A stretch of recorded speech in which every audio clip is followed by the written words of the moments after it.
आज हम लोग जो है क्लास 10th में एस्टरीफिकेशन रिएक्शंस पढ़ेंगे। इसको हिंदी में एस्टरीकरण अभिक्रिया बोलते हैं। इस एस्टरीफिकेशन रिएक्शंस में कोई भी कार्बोक्सिलिक एसिड्स यानी जिसमें COOH लगा रहता है उसको कार्बोक्सिलिक एसिड कहते हैं।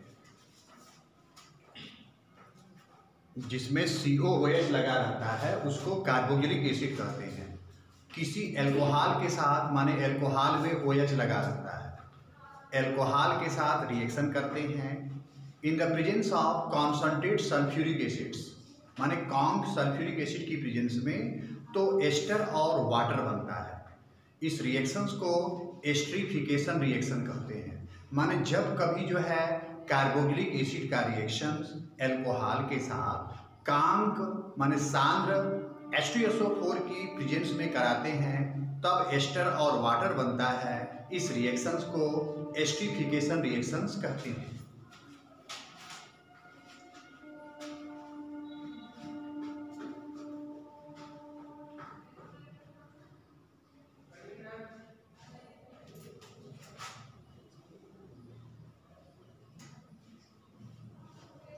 अब ये कार्बोक्सिलिक एसिड हो गया,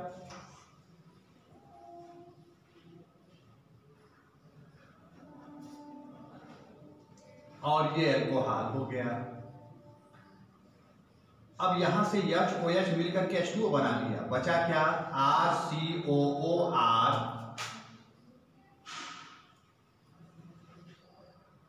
प्लस H2O। इसको बोलेंगे हम लोग एस्टर और इसको बोलेंगे वाटर। तो when carboxylic acid is reacted with alcohol in the presence of concentrated sulfuric acid act as a dehydrating agent, ester and water is formed. This reaction is called esterification reaction। माने esterification reactions में carboxylic acid को alcohol के साथ conc H2SO4 की presence में heat करते हैं तब एस्टर और वाटर बनता है। इस पर जो है एक इंपॉर्टेंट रिएक्शंस है, हम लोग को पढ़ना है। ये एस्टिक एसिड है, एस्टिक एसिड ये इथेनॉल के साथ C2H5OH, ये एथिल अल्कोहल या इथेनॉल है, एथिल अल्कोहल के साथ रिएक्शन करेगा। कॉन्क H2SO4 की उपस्थिति में यहां से वाटर निकलेगा। क्या बचा? CH3COOC2H5, इसका नाम हो जाएगा एथिल एसीटेट, माने एथिल एसीटेट का निर्माण होगा। इस रिएक्शंस को हम लोग बोलते हैं एस्टरीफिकेशन रिएक्शन। माने एस्टरीफिकेशन रिएक्शंस में कार्बोक्सिलिक एसिड और एल्कोहल ये दोनों रिएक्शन करते हैं कॉन्क H2SO4 की प्रेजेंस में, तो एस्टर और वाटर बनता है। इस पर बेस जो है हम लोग के कोर्स में एल्कोहल और कार्बोक्सिलिक एसिड का टेस्टिंग पढ़ना है। जैसे एक टेस्ट ट्यूब ले लें,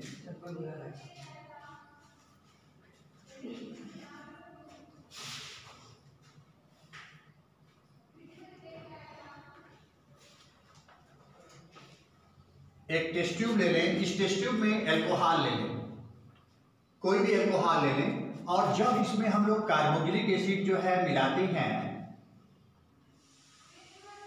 इसमें कार्बोक्सिलिक एसिड मिलाते हैं और थोड़ा सा इसमें कॉन्क H2SO4 जब मिलाते हैं तो ये देखा गया कि एक फ्रूटी स्मेल आया। माने जब एक जो है टेस्ट ट्यूब में एल्कोहल लेकर के उसमें कार्बोक्सिलिक एसिड के साथ थोड़ा सा कॉन्क H2SO4 डाले तो देखे कुछ देर के बाद उसके अंदर से एक विशिष्ट गंध आया, एक प्लीजेंट स्मेलिंग आया। तो यदि इस तरह का एक्सपेरिमेंट होने लगे तो समझ लीजिए कि उस टेस्ट ट्यूब में दिया हुआ कंपाउंड जो है एल्कोहल है। मतलब एल्कोहल कार्बोक्सिलिक एसिड और कॉन्क H2SO4 के साथ प्लीजेंट स्मेलिंग देते हैं, मधुर गंध देते हैं। तो मधुर गंध जो है क्यों दिए?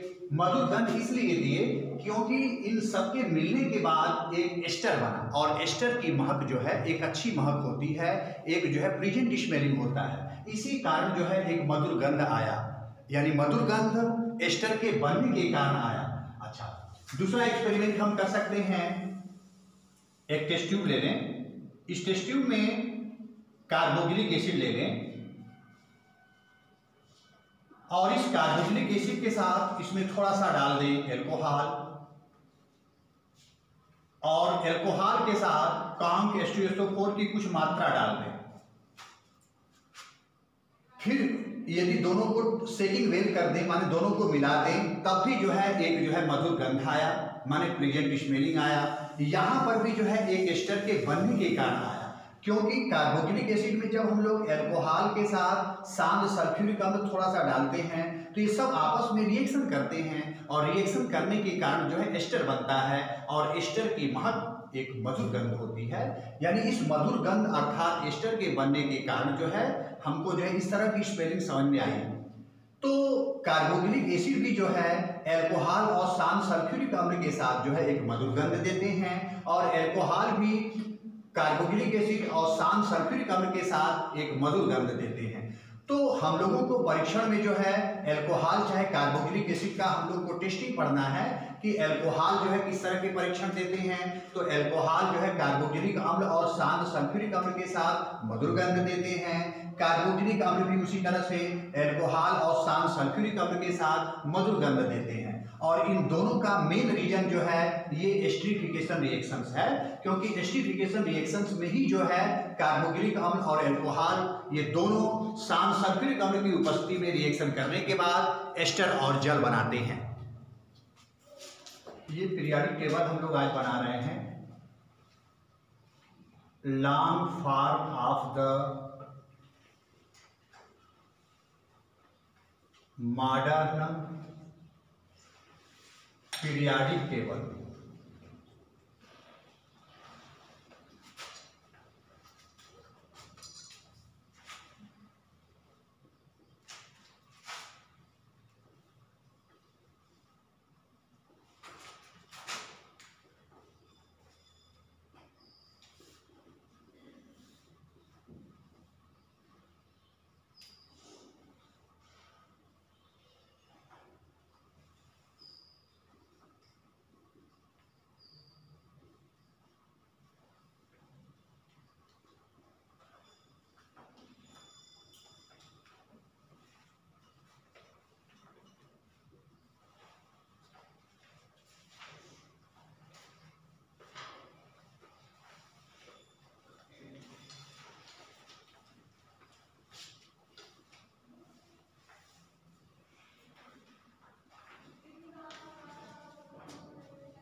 देखिए इस long form of the modern periodic table में कुछ इंपॉर्टेंट बातें हैं।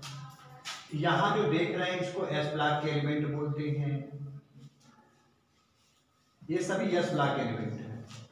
और ये जो देख रहे हैं यहाँ से यहाँ ऐसे जो है ये डी ब्लॉक के एलिमेंट्स हैं। और इसको यहाँ से लेकर के यहाँ तक जो दिखाई दे रहा है इसमें, इसको पी ब्लॉक के एलिमेंट्स बोलते हैं। एस ब्लॉक में जो फर्स्ट ग्रुप के जो एलिमेंट्स हैं इनको एल्कलीज एलिमेंट्स बोलते हैं या एल्कलीज क्षारीय धातु। सेकेंड ग्रुप के जो एलिमेंट्स हैं इनको एल्केलाइन अर्थ एलिमेंट्स बोलते हैं, एल्केलाइन अर्थ एलिमेंट्स क्षारीय मृदा धातु। पी ब्लॉक में जो 18th ग्रुप के एलिमेंट्स हैं दिखाई दे रहे हैं इनको इनर्ट गैस बोलते हैं या नोबल गैस भी बोला जाता है। नोबल गैस या zero group elements, zero group elements शून्य समूह के तत्व। 17 ग्रुप के जो एलिमेंट्स हैं इनको हैलोजन कहते हैं। 16 ग्रुप के जो एलिमेंट्स हैं इनको चाल्कोजेन कहते हैं। 15 ग्रुप के एलिमेंट्स को निकोजेन कहते हैं। ये सब नेम हैं, ये जानकारी रखना चाहिए। माने कुल मिला करके फर्स्ट ग्रुप के एलिमेंट्स को एल्कलीज, सेकेंड ग्रुप के एलिमेंट्स को एल्केलाइन अर्थ एलिमेंट्स, 18 ग्रुप के एलिमेंट्स को इनर्ट गैस, 17 ग्रुप के एलिमेंट्स को हैलोजन, 16 ग्रुप के एलिमेंट्स को चाल्कोजेन, 15 ग्रुप के एलिमेंट्स को निकोजेन बोलते हैं। इसके बाद फर्स्ट पीरियड के जो एलिमेंट्स हैं इसमें हाइड्रोजन और हीलियम, इसको वेरी शॉर्ट पीरियड बोलते हैं। फर्स्ट पीरियड को वेरी शॉर्ट, सेकेंड और थर्ड पीरियड को शॉर्ट पीरियड बोलते हैं। फोर्थ और फिफ्थ पीरियड को लॉन्ग पीरियड बोलते हैं। माने फर्स्ट को वेरी शॉर्ट पीरियड, सेकेंड और थर्ड को शॉर्ट पीरियड, फोर्थ और फिफ्थ को लॉन्ग पीरियड, सिक्स्थ को वेरी लॉन्ग पीरियड, सेवेंथ को इनकम्प्लीट पीरियड।